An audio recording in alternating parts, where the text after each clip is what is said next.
2017 April மாதம் 10ஆம் தேதி ஒரு பௌர்ணமி தினம். தேயாத முழு நிலவு ஒளி கூட்டும் அந்த நாளின் மற்றொரு சிறப்பு 150 வீடுகளும் ஏனைய வசதி வாய்ப்புகளும் கொண்ட லைகா ஞானம் அறக்கட்டளையின் ஞானம் கிராமம் திறந்து வைக்கப்பட்டதும் அதே ஒளி நாளில்தான். தாயகத்தில் இன்னலுற்று ஓர் இருள் வாழ்வில் அல்லலுற்ற தமிழ் உறவுகளில் ஒரு தொகுதியினரின் வாழ்வில் ஒளி ஊட்டப்பட்ட நாளாகவும் அது அமைந்தது.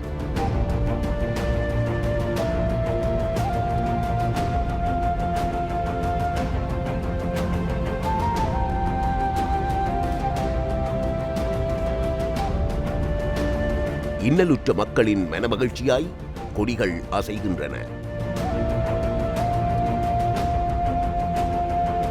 வனாந்தரங்கள் வீடுகளாகின. கொள்வோர் கொடுப்போர் என்று இல்லாமல் எல்லோரும் ஒன்றாகும் நாளில் சந்திக்கிறார்கள்.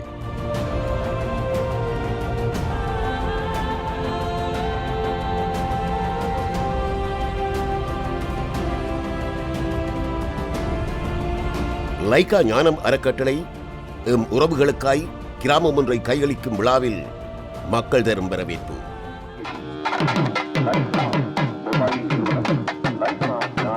தனக்கான மாலைகளையும் அன்பையும் ஏப்ரல் மாதம் 10ஆம் நாளில் பிறந்த நாள் காணும் தன் இளைய மகன் ஈயனிடம் கையளித்து தொடர்கிறார் லைகா குழுமத்தின் தலைவர் சுபாஸ்கரன் அலிராஜா தன் குடும்பத்தாரோடும் லைகா குழுமத்தோடும்.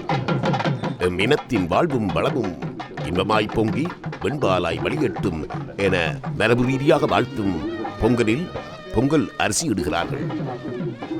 முதலில் பிறந்த நாள் காணும் இயன்.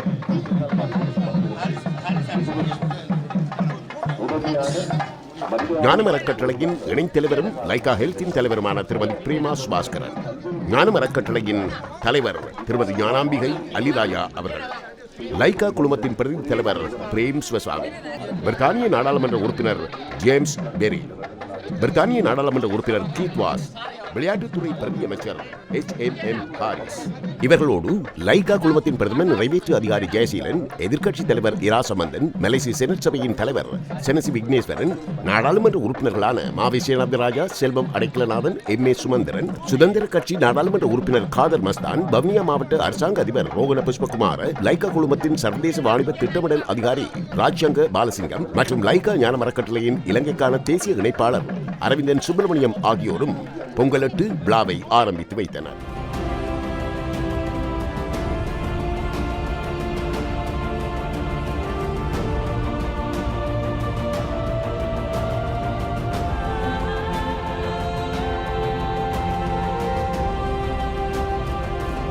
வீடுகள் என்பது கற்களால் ஆன ஒரு குடியிருப்பு அல்ல. வீடு என்பது மனித வாழ்வின் முதல் விடுதலை.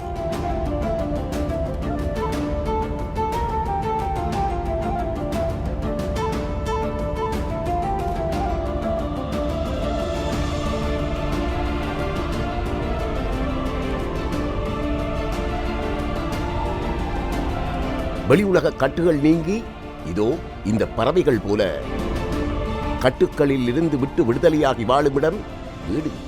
விடுதலையின் முதல் புள்ளி வீடு.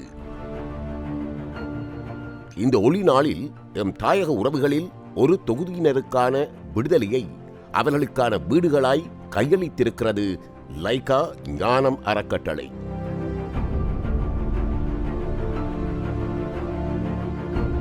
வசதி வாய்ப்புகளும் வாழும் வழி வகைகளும் தெரியாது அகதி முகாமிற்குள் முடக்கப்பட்ட மக்களுக்கான புதிய பாதையொன்றை லைகா ஞானம் அறக்கட்டளை திறந்து வைத்தது. வனாந்தரமாய் கிடந்த நிலத்தில் புதிய பாதையொன்றை லைகாவின் ஞானம் அறக்கட்டளையின் மானிடப் பணி அமைத்துக் கொடுத்தது. இது கிராமத்திற்கான வீதி அல்ல, ஒரு புதிய வாழ்வு பயணத்திற்கான பாதை. இந்த வழிகாட்டி திறக்கப்பட்ட கிராமம் ஒன்றிற்கான பாதையை சொல்லவில்லை, புது வாழ்வை பெற்ற எம் உறவுகளின் ஊரை சொல்கிறது.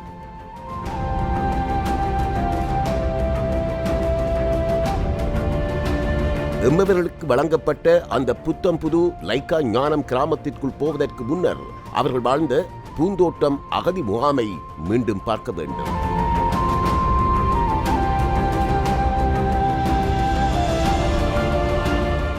வீடு என்ற வார்த்தைக்கு அர்த்தம் தெரியாத அடுத்த தலைமுறையை பெற்றுவிட்ட பெற்றோர், அடிப்படை வசதிகளற்ற வாழ்வு, சுகாதாரமற்ற சூழல், தொடரும் நோய்கள், அடுத்து என்ன செய்வது என்று விடை தெரியா கேள்விகள், இவற்றோடு மட்டுமே வாழ்ந்த மக்களே அங்கிருந்தார்கள்.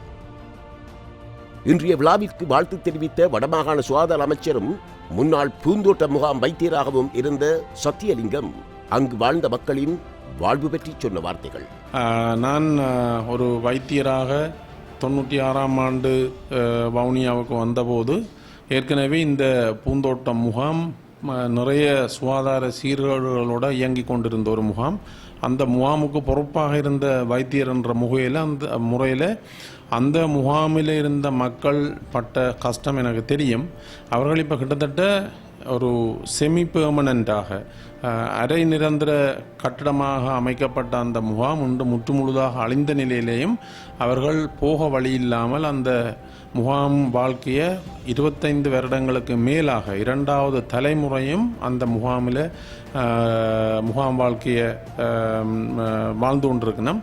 இந்த முகாம் வாழ்க்கை அவர்களுடைய பொருளாதாரம், கல்வி, மற்றது சமூக ரீதியான பிரச்சனைகள், அவர்களுடைய கலாச்சார பிரச்சனைகள், இப்படி நிறைய பிரச்சனைகளை அவையோட குடும்பங்களுக்கு ஏற்படுத்தி பல விதமான சமூக பிரச்சனைகளுக்கு இந்த குடும்பங்கள் முகம் கொடுத்து கொண்டிருக்கிறது. ஆகவே அவர்கள் வாழ்க்கையில் இப்படி ஒரு மீளுத்து குடியேற்றத்தின் ஊடாக ஒரு பிரதேசத்தில் போய் அவர்கள் சுயமாக தங்களுடைய சொந்த காலில் நிற்கிறதுக்கு அவர்களுக்கு ஒரு ஆரம்ப புள்ளியை இட்டு கொடுத்த லைக்கா நிறுவனத்துக்கும் அதனுடைய தலைவராக இருக்கின்ற சுபாஸ்கரன் அவர்களுக்கும் நாங்கள் இந்த மக்களுடைய பிரதிநிதி என்ற வகையிலே அவர்களுக்கு நான் என்னுடைய நன்றிகளை நான் தெரிவித்துக் கொள்கிறேன். பூந்தோட்டம் அகதிகள் முகாமின் வைத்தியராய் பணியாற்றியவர் என்ற வகையில் சத்தியலிங்கம் அவர்கள் கூறியதை தாண்டி மகிழ்ச்சியும் திருப்தியும் வீட்டை பெற்றுக்கொண்ட பயனாளிகளின் மனங்களில் எழுகிறது.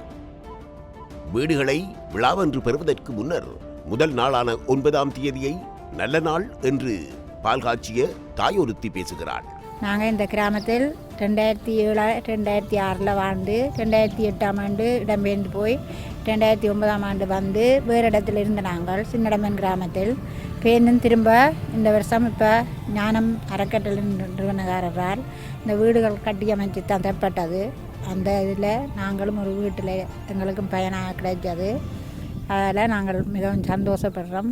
அதால் ஞானம் ஃபவுண்டேஷன் அறக்கட்டளைக்காரருக்கு பாராட்டையும் தெரிவித்து கொண்டு இன்னும் எங்கள் கிராமத்தில் அநாத பிள்ளைகள் இருக்கிறார்கள், விதவைகள் என்று இருக்கிறார்கள். அவர்களுக்கு அவர்களால் என்ற உதவிகளை செய்து தரும்படியும் கேட்டுக்கொள்கிறேன். சரியான கஷ்டப்பட்டு வறுமை கோட்டுக்கு கீழ் வாழ்கிறார்கள். அவர்களுக்கும் கொஞ்சம் உதவியை செய்தால் நல்லா இருக்குமென்னு சொல்லி ஞானம் அறக்கட்டளைக்காரரை கேட்டுக்கொண்டு நான் முடிக்கிறேன்.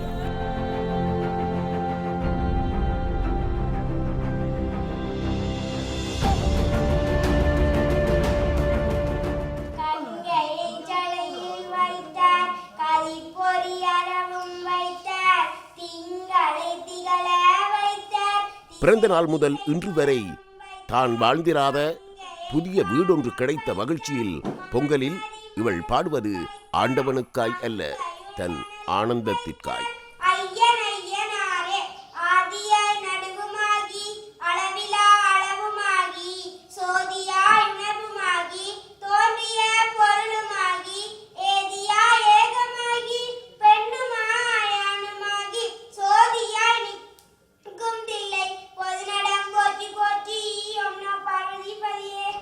வவுனியா மாவட்ட அகதிகள் முகாமிற்கு முற்றுப்புள்ளி வைத்து இன்று 150 வீடுகள் அடங்கிய லைக்கா ஞானம் கிராம திறப்பு விழாவிற்கும் அங்கு இடம்பெற்ற உரைகளுக்கும் செல்வதற்கு முன்னர் பயனாளிகள் சிலர் சொல்லும் கருத்துக்கள். ஞானம் ஃபவுண்டேஷன் அறக்கட்டளை நிறுவனத்தால் வழங்கப்பட்ட வீட்டு திட்டத்தின் ஒரு பயனாளியான நான் இன்று நல்ல நாள் என்றபடியால் அதனுடைய ஆரம்ப வேலைகளாக இன்று பால் காய்ச்சுதல் மற்றும் பொங்கல் பொங்கி நாங்கள் எங்களுடைய வீட்டில் செய்தோம். நாளை இந்த வீட்டு திட்டம் கையளிக்கப்பட இருப்பதால் அதன் ஆரம்ப கட்ட வேலைகளாக இதனை செய்துள்ளோம். மேலும் இந்த வீட்டு திட்டம் அதாவது மக்களுக்கு மிக முக்கியமான ஒன்று வீடு. அந்த வீட்டை வழங்கிய இந்த ஞானம் ஃபவுண்டேஷன் அறக்கட்டளை நிறுவனத்துக்கு எங்களுடைய மனமார்ந்த நன்றிகளை தெரிவிக்கிறதோடு மிகவும் மகிழ்ச்சிகரமாக இருக்கின்றது. இந்த கிராமம் மிகவும் பின்தங்கிய நிலையில் இந்த மக்கள் வாழ முடியாத ஒரு சூழலில் இருந்தபோது இந்த நிறுவனத்தால் இந்த வீடுகளை வழங்கி இந்த வீடற்ற மக்களுக்கு இந்த வீட்டு திட்டங்களை கட்டி மிகவும் பெறுமதியான முறையில் மிகவும் நேர்த்தியான முறையில் தந்துதவியுள்ளனர். அவர்களுக்கு மக்கள் சார்பாக அதனுடைய பயனாளி என்ற வகையில் என்னுடைய பணிவான நன்றியையும் வணக்கத்தையும் தெரிவித்துக் கொள்வதோடு மேலும் இவ்வாறான உதவிகளை எங்களுக்கு இன்னும் செய்திட வேண்டும் என்று சொல்லி நாங்கள் கேட்டுக்கொள்கின்றோம். ஞானம் அறக்கட்டளை நிறுவனத்தினால் எங்களுக்கு அந்த வீடுகளை அமைத்து தந்ததற்கு முதற்கண் நன்றியை தெரிவித்துக் கொள்கின்றோம். ஆரம்ப காலத்தில் இவ்விடம் வனாந்திரமாக காணப்பட்டது. இப்பொழுது சுற்றுமுற்றும் பார்க்கும்போது நல்ல அழகான வீடுகள் பார்க்கக்கூடியதாக இருக்கின்றது. இதையிட்டு நாங்கள் மிகவும் சந்தோஷப்படுகின்றோம். பயமற்ற பாதுகாப்பான ஒரு சூழலில் வாழக்கூடியதாக இந்த வீடுகள் அமைக்கப்பட்டது அனைவருக்கும் பார்க்கும்போது ஒரு மகிழ்ச்சியை தருகின்றது. பயமற்ற சூழ்நிலையில் வாழக்கூடியதாக இருக்கின்றது.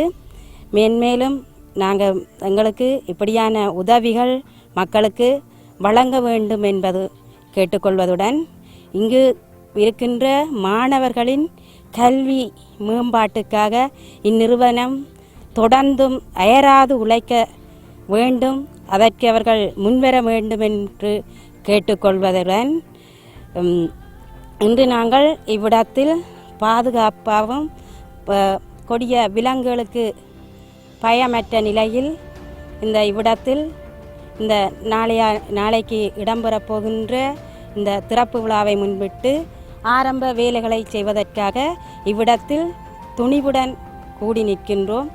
முன்பிய காலங்களில் இவ்விடங்களில் வருவது என்றாலே மக்களுக்கு மிகவும் ஒரு பீதியை, அதாவது ஒரு பயத்தை கொடுக்கக்கூடிய ஒரு சூழல் காணப்பட்டது. இப்போது சுற்றுமுற்றும் அழகான வீடுகள் காட்சி கொடுக்கின்றது. இவ்வாறான திட்டங்களை மேன்மேலும் இந்த ஞானம் அறக்கட்டளை நிறுவனத்தினால் முன்னெடுத்து செல்ல வேண்டும் என கேட்டு நிறைவு செய்கின்றேன். நன்றி.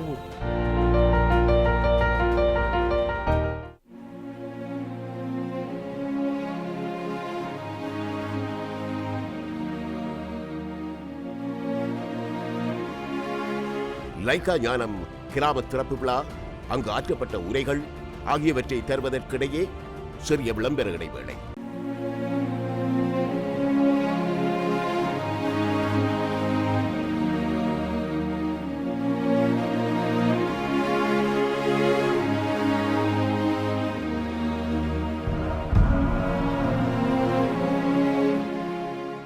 லைக்கா ஞானம் கிராமத்தின் திறப்பு விழாவானது லைக்கா குழுமத்தின் தலைவரும் ஞானம் அறக்கட்டளையின் இணை தலைவர்களுள் ஒருவருமான திரு சுபாஸ்கரன் அலிராஜாவின் பிரசன்னத்தோடு இடம்பெற்றது. இந்த விழாவில் ஞானம் அறக்கட்டளையின் தலைவர் திருமதி ஞானாம்பிகை அலிராஜா அவர்கள், ஞானம் அறக்கட்டளையின் இணை தலைவரும் லைக்கா ஹெல்த்தின் தலைவருமான திருமதி பிரேமா சுபாஸ்கரன், லைக்கா குழுமத்தின் பிரதி தலைவர் பிரேம் சிவசாமி, லைக்கா குழுமத்தின் பிரதம செயற்திட்ட அதிகாரி ஜெயசீலன், எதிர்க்கட்சி தலைவரும் தமிழ் தேசிய கூட்டமைப்பின் தலைவருமான இரா சம்பந்தன், பிரித்தானிய நாடாளுமன்ற உறுப்பினர்களான ஜேம்ஸ் பேரி மற்றும் கீத் வாஸ், மலேசிய செனட் சபையின் தலைவர் செனசி விக்னேஸ்வரன், தமிழ் தேசிய கூட்டமைப்பின் நாடாளுமன்ற உறுப்பினர்களான மாவை சேனாதிராஜா, செல்வம் அடைக்கலநாதன், MA சுமந்திரன், விளையாட்டுத்துறை பிரதியமைச்சர் HMM ஹாரிஸ், ஸ்ரீலங்கா சுதந்திர கட்சியின் நாடாளுமன்ற உறுப்பினர் காதர் மஸ்தான், வவுனியா மாவட்ட அரசாங்க அதிபர் ரோகண புஷ்பகுமார, வவுனியா மாவட்ட பிரதி பொலிஸ்மா அதிபர் தேசுவந்து தென்னக்கோன், லைக்கா குழுமத்தின் பன்னாட்டு வாணிப திட்டமிடல் அதிகாரியான ராஜ்சங்கர் பாலசிங்கம், லைக்கா ஞானம் அறக்கட்டளையின் இலங்கைக்கான தேசிய இணைப்பாளர் அரவிந்தன் சுப்பிரமணியம் ஆகியோரோடு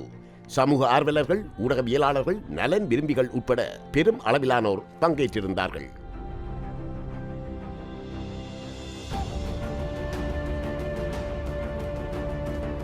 விழாவை ஆரம்பித்து வைத்து வரவேற்புரை ஆற்றினார் ஞானம் அறக்கட்டளையின் இணைத் தலைவரும் லைகா ஹெல்த்தின் தலைவருமான திருமதி பிரேமா சுபாஸ்கரன். எல்லோருக்கும் வணக்கம். First of all, I would like to welcome our honorable guest,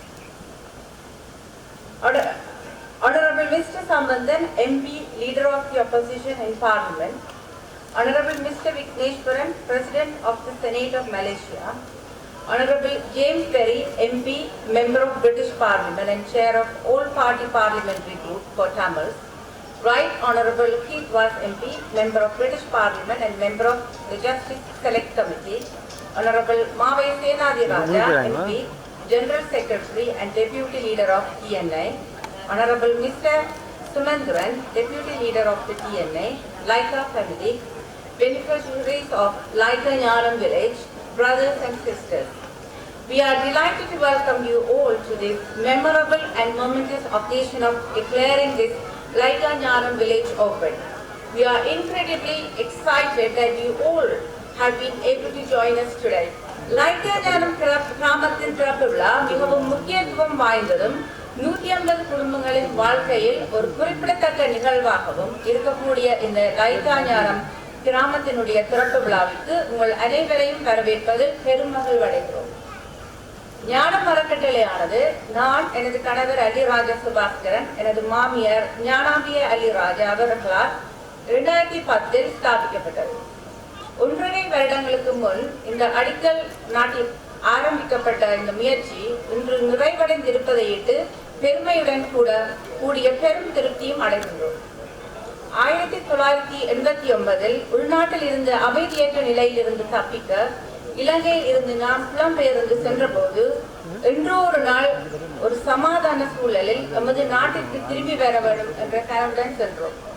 உள்நாட்டில் போர் முடிவுக்கு வந்த போதும் அந்த போரினால் பாதிக்கப்பட்ட பல குடும்பங்கள் வீடு வாசலின்றி அகதி முகாம்களில் அல்லல் படுகின்ற காட்சிகள் எங்களுக்கு மிகவும் மனவேதனையை தருகிறது.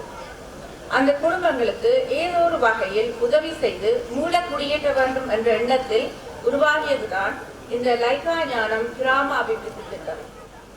இந்த கிராமத்தில் மீள குடியேறும் குடும்பங்களுக்கு அவர்களின் எதிர்காலத்தை பற்றிய நம்பிக்கையும் கௌரவமான வாழ்க்கையையும் ஆரம்பிக்கக்கூடிய ஒரு நிலையை உருவாக்க விரும்பினோம். இதன் மூலம் இந்த குடும்பங்களின் வாரிசுகள் தாம் இழந்த எதிர்கால இலட்சிய கனவுகளை நனவாக்க நம்முடைய பங்களிப்பை வழங்குவதே நமது நோக்கமாக இருந்தது. இன்று அந்த நோக்கம் நிறைவேறுவது பெரும் மனமகிழ்வை தருகிறது. பாடசாலை, சுகாதார வசதி உள்ளிட்ட அடிப்படை வசதிகளை பெறக்கூடிய ஒரு சிற்றாடலின் மத்தியில் ஒரு கிராமத்தை உருவாக்கி 150 குடும்பங்களுக்கு இன்று நாங்கள் இந்த வீடுகளை கையளிக்கின்றோம். அகதி முகாம்களில் 30 வருடமாக அல்லலுற்றவர்கள் தமது என்று பெருமைப்படக்கூடிய வகையில் இல்லங்களை அவர்களின் உடைமைகளாக்குகின்றோம். இதன் மூலமாக தங்கள் வாழ்க்கையில் முக்கியமான திருப்பு முறையாக கருதி இந்த குடும்பங்கள் தமது வாழ்க்கையை ஒரு சிறந்த பாதையில் எடுத்துச் செல்வார்கள் என்று நாம் நம்புகின்றோம். இந்த நல்ல தருணத்தில் இங்கு வருகை தந்துள்ள அனைவரையும் மீண்டும் வரவேற்கிறேன். தேங்க்யூ. நன்றி. லைகா ஞானம் அறக்கட்டளையின் ஞானம் கிராமத்தால் ஏற்பட்ட நன்மை கருதி பேசுகிறார் வவுனியா மாவட்ட அரசாங்க அதிபர் ரோகண புஷ்பகுமார். இன்று எமக்கு ஒரு விசேட தினமாகும். இந்த பிரதேசத்திலே இடம்பெயர்ந்த மக்களின் மிக நீண்ட காலம் முகாம்களில் வாழ்ந்த மக்களுக்கு இன்று இந்த வீடுகள் கிடைக்கின்றன. இம்மாவட்டத்திலே நடாத்தி செல்லப்பட்ட இறுதி இடம்பெயர் முகாம் இந்த வீடு திட்டத்தோடு நிறைவுக்கு வருகின்றது.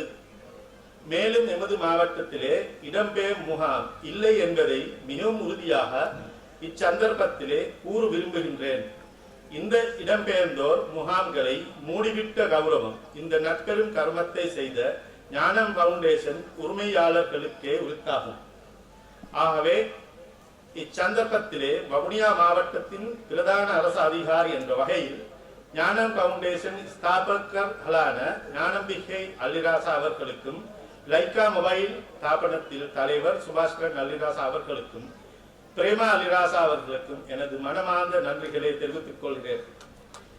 இன்று வீடொன்று தொடர்பான கனவை நனவாக்கிக் கொண்டு கூடியிருக்கும் அநேகரது முகங்களில் காணப்படும் சந்தோஷம் நிரந்தர வீட்டில் இருந்து எதிர்காலத்தில் தங்களது வாழ்வை கட்டி எழுப்பி கொள்கின்றமை தொடர்பில் ஞானம் ஃபவுண்டேஷனுக்கு தமது நன்றி அறித்தலை எடுத்து எம்புகிறது. விழாவில் உரையாற்றிய இரா சம்பந்தன் அவர்கள் சிறுபான்மையினரின் வாக்குகளால் ஆட்சி அமைத்த நல்லாட்சி தமிழர்களுக்கான சரியான தீர்வை எட்டுவதில் காலதாமதம் காட்டுவதாகவும் மக்களின் நீளும் அறவழி போராட்டங்கள் அர்த்தமற்று போவதையும் தனது உரையில் சுட்டிக்காட்டினார். ஒரு அத்தியாவசியமான தேர்வையை ஒரு அளவுக்கு பூர்த்தி செய்கின்ற ஒரு வைபவத்தில் நாங்கள் பங்கு பெற்றுக் கொண்டிருக்கின்றோம். ஞானம் அமைப்பு இந்த கிராமத்தில் குடிபெயர்ந்து தமது வீடுகளை இழந்த 150 குடும்பங்களுக்கு புது வீடுகள் கட்டிக் கொடுத்திருக்கின்றனர். அதற்கு உங்கள் எல்லோர் சார்பிலும் ஞானம் அமைப்புக்கும் லைக்கா நிறுவன எமது மனமார்ந்த நன்றியை நாங்கள் தெரிவித்துக் கொள்ள விரும்புகின்றோம். பழைய அரசாங்கத்துக்கும் புதிய அரசாங்கத்துக்கும் இடையில் ஒரு மாற்றத்தை நாங்கள் காணாமல் இல்லை. அதை நாங்கள் காணுகின்றோம். ஆனால் அபிதமான ஒரு மாற்றம், தோற்றத்தில் ஒரு மாற்றம் நமது மக்களுடைய பிரச்சனைகளுக்கு தீர்வாக அமைய முடியாது.